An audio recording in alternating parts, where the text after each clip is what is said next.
You know, recently I threw our annual $1 million mastermind event. And at these events, we have over 1,000 people so far. It's for the last 4 years, so that's been nice.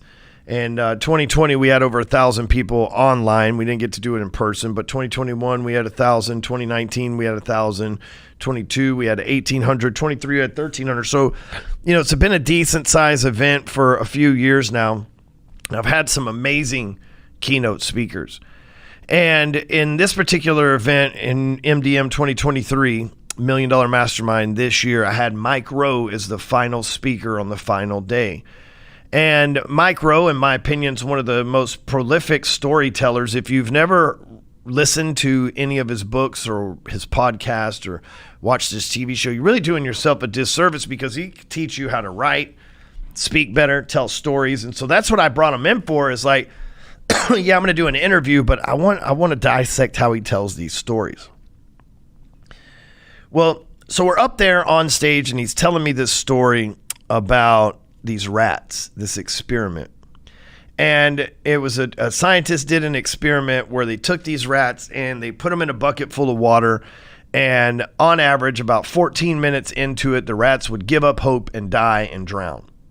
So rats tread water trying to stay alive. 14 minutes go by, they die. So after 14 minutes becomes kind of the norm, they start picking them up at 13 and a half minutes. They dust them off, give them a piece of cheese, give them a little bit of milk, make them feel good, then throw their ass right back in the bucket. He goes around the room and he says, how many hours do you think that they swam? People said, I don't know, an hour. Maybe they stayed in 30 minutes. They stayed in 60 hours, y'all. That's from 15 minutes to 2.5 days. Just to put that in perspective. What was the ingredient that made these rats? Now, this is me talking, not Mike. What is the ingredient that made those rats swim for 60 hours when originally they thought they could only swim for 14? Well, so the other day, I had to get an MRI. I hate MRIs. I don't know why. Well, first of all, anything medical sucks. But I've had this back problem, so they're looking into it.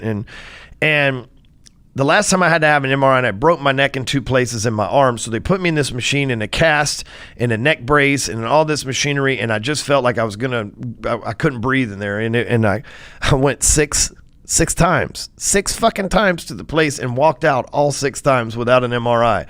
And so when I showed up this week to go get this MRI, it had been a few years since I got there, but they knew me and immediately started laughing. Not my finest moment, y'all, But they slid me into this machine and he said, it's going to take about 45 minutes. And I'm like, okay, just don't open your eyes. You can breathe just fine. Just don't open your eyes. Don't open your fucking eyes, Ryan. You can breathe just fine. My heart was just racing, y'all, for no reason. There's nothing to be scared of. There's nothing to worry about. I wasn't even all the way in this thing, man. I'm only like halfway in. They're just looking at my back, I'm sitting there and I'm thinking, I don't know how long it's been, but I'm like, man, I got this ball in my hand. And if I squeeze this ball, they'll come in and they'll pull me out. And he says, we may, we won't have to do the whole thing over. We may just have to do a couple minutes. So if you need a break, this time, let's just get it done, Mr. Stewman. He's cheering me on.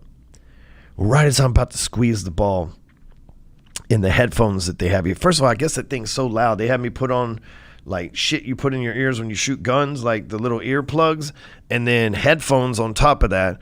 And he comes through the headphones and he says, okay, man, you're doing a great job. You got about 12 minutes left.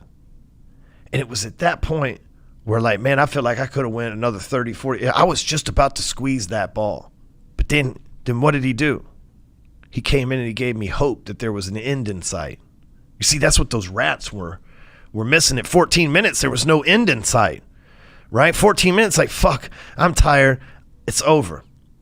But then when someone shows them that there's little hope, that there might be an alternative to their life, there's another end in sight, nothing changed within them. They weren't giving some sort of drug. They weren't shot up with testosterone. They weren't any of that stuff. What happened is all of a sudden their mind was altered, that there was a different ending than what they had suspected all along. We have that 60 hours in us, guys.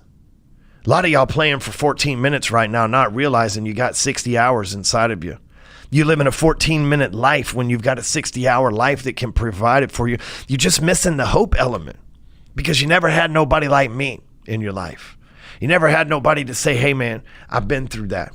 You're about 12 minutes away from fucking the other side of this thing. Hey, man, I've been through that. Let me tell you what it's like on the other side of that struggle. Hey, I understand. I get it. I've experienced it myself. Let me hold your hand through it. See, when you got hope on that level, it changes for us, just like it changed the amount of time. But imagine, like, you've been on a treadmill 14 minutes versus 60 hours. David Goggins, maybe it wasn't David, maybe it was Jocko that was famous for really starting this. It was a SEAL mindset. It's like when you think you've drained the whole tank, you've still got 40 or 60% left. When you think you have nothing left, you're completely out of energy, you can't go another mile, you've still got 40 to 60% left in the tank. The bitch voice, as Andy Frisella calls it, it kicks in way early because it's in protection mode. But here's what I want you to take from this episode. If you're living a life of 15 minutes, it's time that you instill some hope that there's 60 hours ahead of you. Rise above.